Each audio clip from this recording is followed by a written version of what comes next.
అందరికీ బతుకమ్మ పండుగ శుభాకాంక్షలు. మన తెలంగాణలో బతుకమ్మ అంటేనే పూల పండుగ. మనం పూలని ఒక దేవతలాగా పూజిస్తాం కాబట్టి అన్ని రకాల పూలను తెచ్చి బతుకమ్మగా వేర్చి గౌరమ్మను పెట్టుకొని 9 రోజులు బతుకమ్మ ఆడతాం. ఇది అందరికీ తెలిసిన కథ. కానీ బతుకమ్మ గురించి ఒక కథ ఉందని మీకు తెలుసా? ఆగండి స్కిప్ చేయకండి. ఎందుకంటే నేను బతుకమ్మ స్టోరీ చెప్పాలనుకుంటున్నా. చిన్నగా ఉన్నప్పుడు మేము బతుకమ్మ ఆడడానికి వెళ్తే అక్కడ మా అమ్మ నాన్నమ్మ వాళ్ళందరూ వరుసకాయ వాళ్ళందరూ ఈ బతుకమ్మ కథని పాటల రూపంలో పాడేవాళ్ళు. నేను ఆ పాటని కథలాగా చెప్పాలనుకుంటున్నా. నచ్చితే ఒక కామెంట్ అండ్ షేర్ చేయండి. పూర్వకాలంలో ఒక రాజ్యంలో ఒక రాజు ఉండేవాడు. అతడికి 7 కొడుకులు. 7 సంతానం తర్వాత ఆడపిల్ల కోసం చాలా సంవత్సరాలు ఎదురు చూశారు. కానీ ఆడపిల్ల అనేది వాళ్ళకి జన్మించలేదు. అందుకని చెప్పేసి వాళ్ళు ఎన్నో యాగాలు, యజ్ఞాలు, పూజలు, వ్రతాలు ఎన్నో సంవత్సరాలు చేయగా ఒకరోజు వాళ్ళ రాజు తపస్సు చేస్తాడు, నాకు ఒక ఆడపిల్ల పుట్టాలని. అప్పుడు వాళ్ళకు ఒక ఆడపిల్ల పుడుతుంది. చాలా సంవత్సరాల తర్వాత ఒక ఆడపిల్ల జన్మించగానే వాళ్ళ ఊర్లో మంచి జరుగుతుంది. అందరికీ మంచి మంచి పంటలు, వర్షాలు లేకపోతే వర్షాలు అట్లా వచ్చేస్తాయి.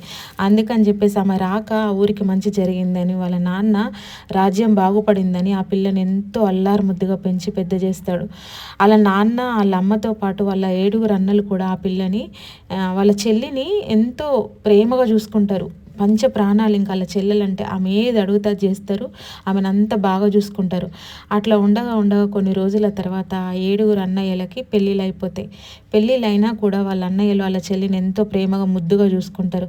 అలా చూసుకునే విధానంలో వాళ్ళ వదినలకు అసూయ అనేది కలుగుతుంది. ఎందుకంటే మమ్మల్ని కాదని మా ఆడబిడ్డని మా మొగుళ్ళు మంచిగా చూసుకుంటారని చెప్పేసి వాళ్ళు కక్ష కడతారు ఆడపిల్ల మీద. ఎందుకంటే ఈ పిల్ల మాకు అడ్డొస్తుంది, మా ప్రేమకు అడ్డొస్తుంది, మా టైం తీసుకుంటుంది, మా మొగుళ్ళు ఎప్పుడు ఈమెతోనే టైం స్పెండ్ చేస్తారు, మాతో ఉండలేరని చెప్పేసి ఆ వదినలు పగ పెంచుకుంటారు ఆడబిడ్డ మీద. అప్పుడు దసరా నవరాత్రులు వస్తాయి. దసరా నవరాత్రులు అందరి ఇళ్ళలో పండగ చేసుకుంటుంటారు. ఈ పిల్ల కూడా ప్రతిరోజు దేవతకి గౌరమ్మ చేసుకుని రోజు పూజ చేస్తుంది. పూజ చేస్తూ రోజు అందరితో నా దుర్గామాత దగ్గర ఆటలు ఆడుకుంటూ మంచిగా ఆడుకుంటూ ఉంటుంది అన్నట్టు.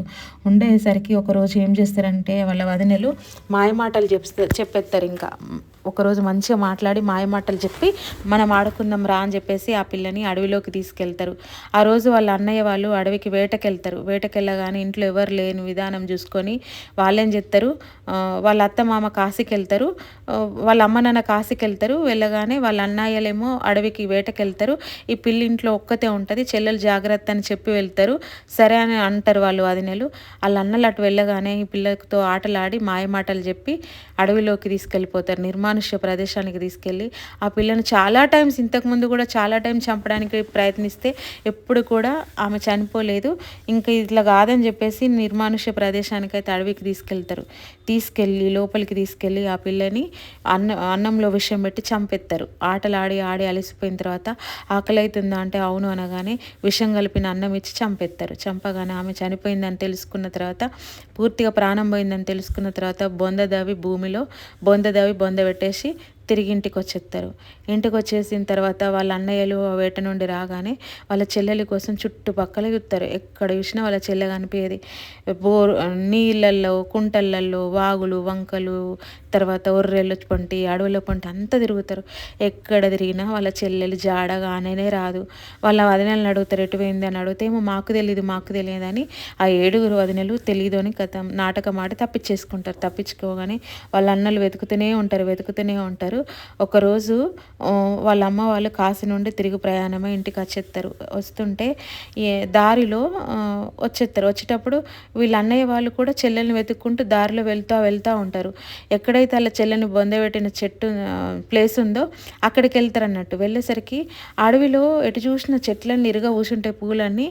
అసలు ఒక దగ్గర ఒక తంగేడు చెట్టు ఒక ఆకు కూడా కనబడనట్టుగా పువ్వు ఇరుగా ఊసి కనబడుతుంది. దాని పూలు పసుపచ్చ కలర్లో ఉంటాయి కదా, పసుపచ్చ పూలతో ఎర్రగా ఊసి ఒక చెట్టు పెద్దగా పూలు పూసి ఉంటుంది. ఏంటి ఇంత చెట్టు, ఇది ఎంత బాగుంది చెట్టు, మా చెల్లెకి పూలు అంటే ఎంత ఇష్టమో, చెట్టు చాలా బాగా పూసింది తంగేడు చెట్టు అని వాళ్ళ అన్నలు ఆ చెట్టు కాడికి వెళ్తారు.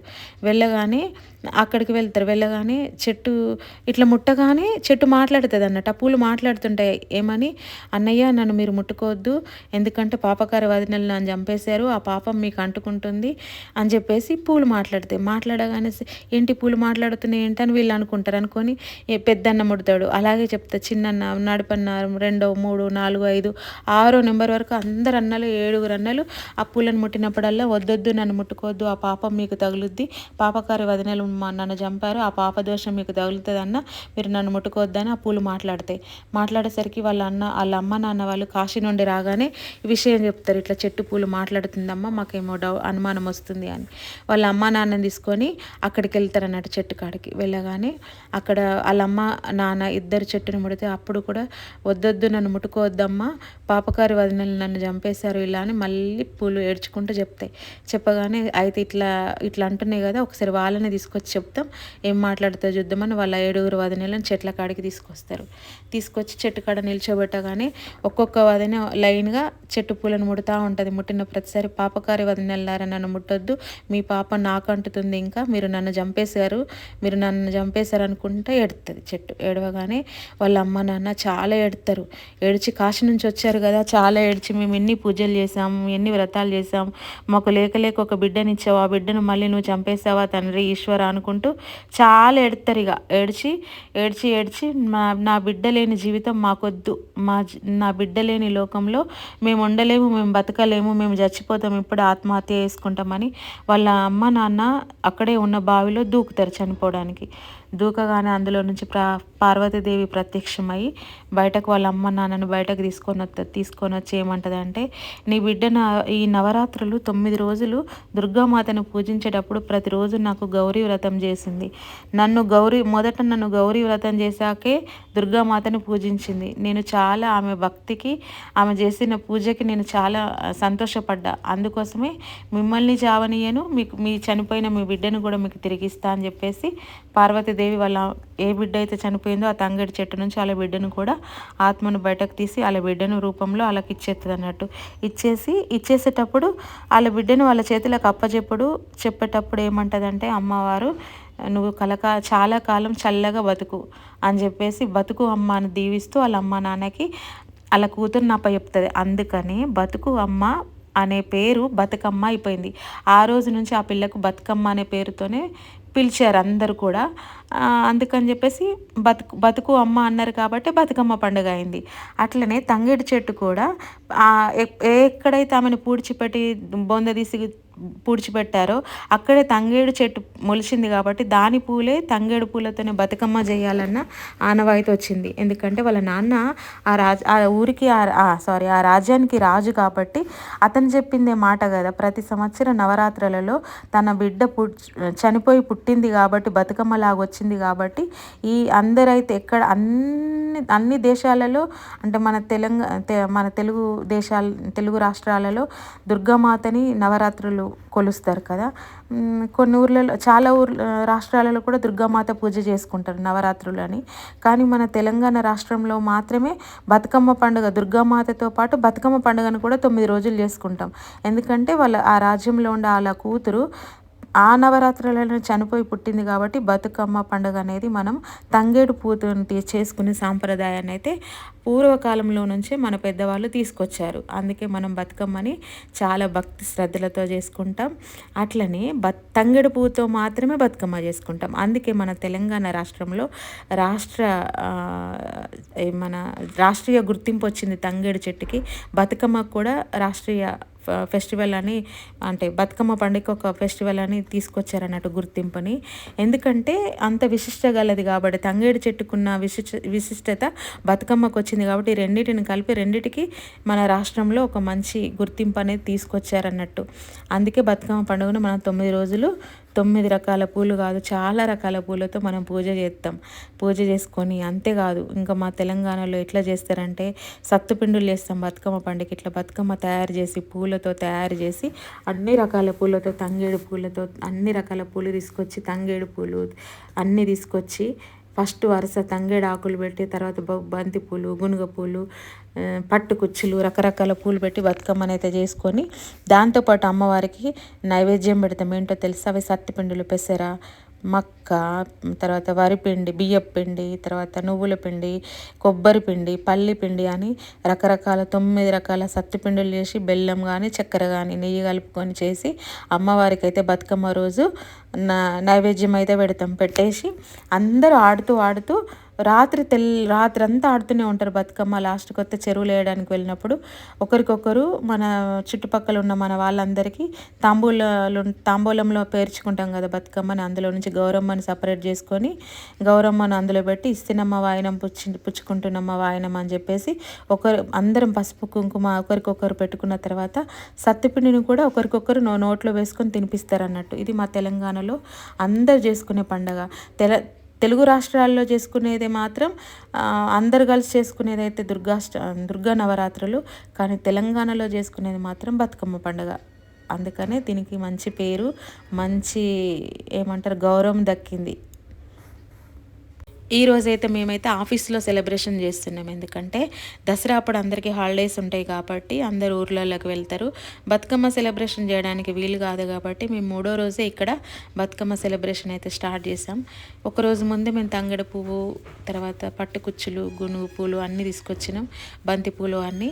ఇంక ఈ రోజైతే మేమైతే బతుకమ్మ అయితే సెలబ్రేట్ చేయడానికి అనుకొని ఇంకా తయారు చేస్తున్నాం. చూసారా బతుకమ్మను కుప్పగా అయితే పేర్చుతున్నాం. ఇది అందరికీ రాదు. మా కరీంనగర్ సైడ్ వాళ్ళు అయితే మంచిగా బతుకమ్మ వేరుస్తారు. హైదరాబాద్లో ఉండే వాళ్ళైతే దారాలతో కట్టి చేస్తారు. మేము ఏ దారంతో అయితే కట్టాం, డైరెక్ట్ పేర్చేస్తాం అన్నట్టు. ఇట్లనే మంచిగా అసలు మాకు అనిపిస్తుంది మేము వీళ్ళకంటే బాగానే బతుకమ్మ చేస్తాం. తాడుతో అయితే ఎక్కడ కట్టము. నేనైతే బంతిపూలు గుచ్చుతున్నాను, ఎందుకంటే బయట డెకరేషన్ డోర్స్కి, తర్వాత రిసెప్షన్ ఏరియా అంతా డెకరేషన్ చేయడానికి అని చెప్పేసి నేను బంతిపూలు అయితే గుచ్చుతున్నా. నిజంగా చెప్తున్నా, ఈ బతుకమ్మ ఆడాలంటే ఒక అదృష్టం ఉండాలి. అసలు తెలంగాణలో పుట్టడం ఒక అదృష్టం. అయితే ఈ బతుకమ్మ ఆడడం ఇంకా నెక్స్ట్ లెవెల్ అన్నట్టు. ఇది సంవత్సరంకి ఒకసారి వచ్చే పండగ. ఈసారి ఆడుతుంటే మేము మళ్ళీ ఇప్పుడు నెక్స్ట్ ఇయర్ ఎప్పుడు వస్తుందా అని మేము ఎదురు చూస్తాం అన్నట్టు. ఈ బతుకమ్మ పండగకి అంత బాగా చేసుకుంటాం. ఉన్న వాళ్ళైనా లేని వాళ్ళైనా సరే బతుకమ్మ పండగని డబ్బుతో సంబంధం లేదు, ఇక్కడ భక్తితోనే సంబంధం. ఉన్నవాళ్ళు ఉన్నంతలో, లేని వాళ్ళు లేనంతలో వాళ్ళకి కలిగిన దాంట్లో బతుకమ్మని అయితే సెలబ్రేట్ చేసుకుంటారు. కానీ ఈ బతుకమ్మ పండగకి మాత్రం అందరూ రాఖీ పండగ ఒకసారి ఒక ఆడబిడ్డ మిస్ అవుతుందేమో, రాఖీ కట్టడానికి, అన్నయ్యకి రాఖీ కట్టడానికి రాదేమో, కానీ బతుకమ్మ పండగకి మాత్రం ఎక్కడున్న ఆడబిడ్డైనా ఇంటికి రావాల్సిందే, బతుకమ్మ ఆడాల్సిందే. అంత బాగా చేసుకుంటాం అన్నట్టు. అమ్మ వాళ్ళందరూ వదినెలు ఉంటే వదినెలు, అమ్మ నాన్న లేని వాళ్ళు అయితే అన్నయ్య వదినెలు ఆడబిడ్డలకు చీరలు కొని బతుకమ్మని ఆడపడుచుతోనే వేరిపించి, బతుకమ్మని కూడా ఆడపడుచుతోనే ఎత్తిపించి ఆడిపించి నీళ్ళలో అంపేసి వచ్చేదాకా మాతోనే ఉంటారు అన్న వదినలు. అంత బాగా చూసుకుంటారు ఈ బతుకమ్మ పండగకి. ఆడపడుచు అంటేనే బతుకమ్మ. ఇంకా తెలంగాణలో మమ్మల్ని బతుకమ్మలాగా చూస్తారు అందరూ. అందుకని దీనికి ఒక గౌరవం, ఆనందం, అందం కూడా ఉంటుంది. ఆడబిడ్డ వచ్చిందంటే ఇంట్లో బతుకమ్మ ఉన్నట్టే లెక్క. పుట్టకతోనే ఇంకా ఇంటికి ఆనందం వచ్చేస్తుంది. ఆడపిల్ల పుట్టిందంటే బతుకమ్మ పుట్టినట్టే లెక్క ఇంటింటికి. మేమైతే అట్లనే అనుకుంటాం. అంత గౌరవం అయితే మన తెలంగాణలో ఉంది. నేనైతే అనుకుంటా ఈ తెలంగాణలో పుట్టడం నా అదృష్టం అని. ఈ బతుకమ్మ ఆడడం అయితే ఇంకా నెక్స్ట్ లెవెల్ అనుకుంటున్నా. మీరందరూ ఏమనుకుంటున్నారో కామెంట్ బాక్స్లో కామెంట్ చేయండి. చూసారా మా బతుకమ్మ ఎంత అందంగా ఉందో. చాలా టైం అయిపోయింది కదా, ఆల్రెడీ అప్పటికే 13 minutes కూడా అయిపోతుంది. ఇంకా అంతా చూపిద్దాం. ఇంకా ఇది ఓన్లీ మేకింగ్ వీడియోనే, తయారు చేసే వీడియోనే. ఇంకా నేను ఆడే వీడియోని ఇందులో అయితే ఇంకా యాడ్ చేయట్లేదు. పుల్లలన్నీ అట్లా మా అమ్మ వాళ్ళందరూ కట్ చేసి ఇస్తారు. ఎందుకంటే బంతిపూలు తొడిమేలు ఉండవు కదా, కాడ లేకపోయేసరికి జారి పడిపోతాయి అని చిన్న చిన్న పుల్లలను అట్లా గుచ్చేసి పెడతాం. అగరబత్తీలకు వచ్చే పుల్లలు లాంటివి ఉంటాయి కదా, అలా వాటితోనైతే మేము పుల్లలు పెట్టేస్తున్నాం. ఇంకా మా వాళ్ళు కంకబద్దలతోనే ఇట్లా చీర్చిచ్చేసిరు పుల్లల్ని. వాటిని మేము ఇరిచి ఇంక ఇట్లా పెట్టేసుకున్నాం. చూసారా ఎల్లో కలర్వి, కొంచెం లైట్ ఆరెంజ్ కలర్ పట్టు కుచ్చులు ఇవన్నీ పెట్టి అయితే పేరుతున్నాం. స్టాఫ్ అందరూ అయితే ఈరోజు అందరూ మంచిగా రెడీ అయ్యి వచ్చారు.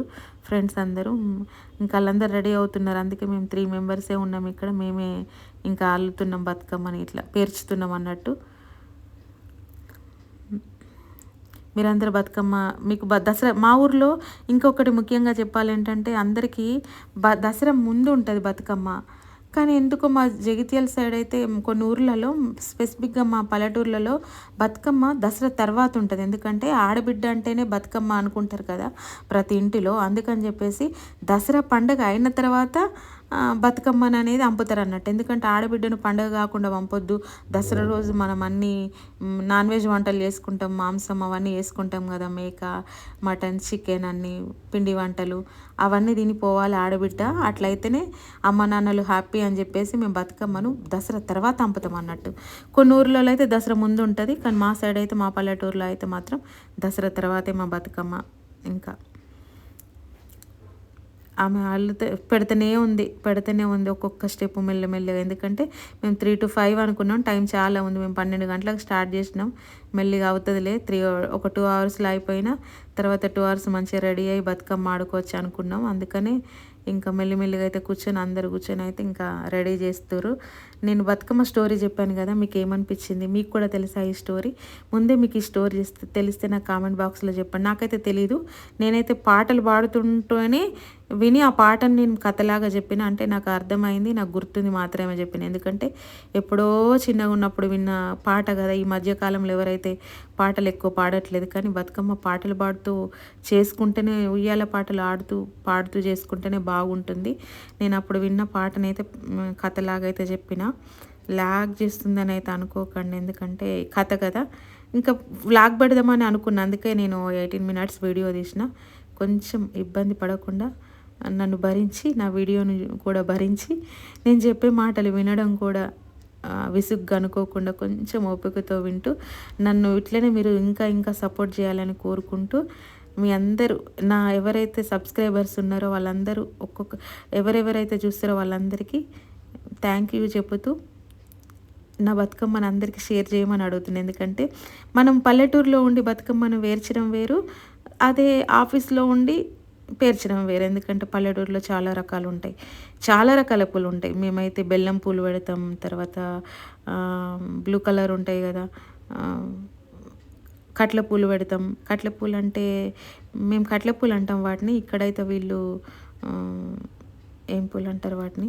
పల్లెటూరులో రాళ్ళ గోడల పైన రెడ్ కలర్ వస్తాయి బెల్లం పూలు, తర్వాత గుమ్మడి పూలు, తర్వాత కట్లె పూలు, అల్లి పూలు, అన్ని పూలు ఉంటాయి, రకరకాల పూలు ఉంటాయి. అసలు అడవిలో దొరికే అన్ని రకాల పూలు తీసుకొస్తాం. ఆ చెరువులలో ఉండే అల్లి పూలు ఉంటాయి, లిల్లీ పూలు ఉంటాయి, తర్వాత చిన్న చిన్న ఏమంటారు తామర పూలు ఉంటాయి. అన్నీ తీసుకొచ్చి మేము తామర పువ్వునే మధ్యలో పెట్టి అందులో మేము గౌరమ్మని పెడతాం. ఇక్కడైతే గులాబీ పువ్వు పెట్టిన, చూసారా లుక్ ఎట్లుంది? చిన్నగా ఉన్న సింపుల్గా ఉన్న బతుకమ్మ చాలా అందంగా రెడీ అయింది. ఎంతైనా బతుకమ్మ అంటే బతుకమ్మే. చూసారా ఎంత అందంగా కనిపిస్తుంది? పువ్వులు అంటేనే బతుకమ్మ. అందమైన పూలను ఒక్క పువ్వుని చూస్తే అబ్బా ఎంత బాగా పూసింది అంటాం, కానీ అందమైన పూలు చూస్తే ఇంకెంత అందంగా ఉంటుంది చూడండి, ఆనందంగా ఉంటుంది. బతుకమ్మ అయితే రెడీ అయిపోయింది. ఇది అన్నట్టు చివరి లుక్. మేము మా దగ్గర తామర పువ్వు దొరకలేదు మార్కెట్లో, అందుకని చెప్పేసి అయితే మేము గులాబీ పూలోనే గౌరమ్మని అయితే పెట్టేసినాం. ఇంకా లాస్ట్కి అయితే మా బతుకమ్మ రెడీ అయింది. చూసారా, ఇంకా ఆడడానికి సిద్ధమైన బతుకమ్మ. కాసేపట్లో స్టార్ట్ అవుతుంది ఇంకా బతుకమ్మ అనేది. రెడీ చేసి అయితే నేను టేబుల్ మీద పెట్టేసిన. ఎలా ఉందో చెప్పి కామెంట్ చేయండి, షేర్ చేయండి.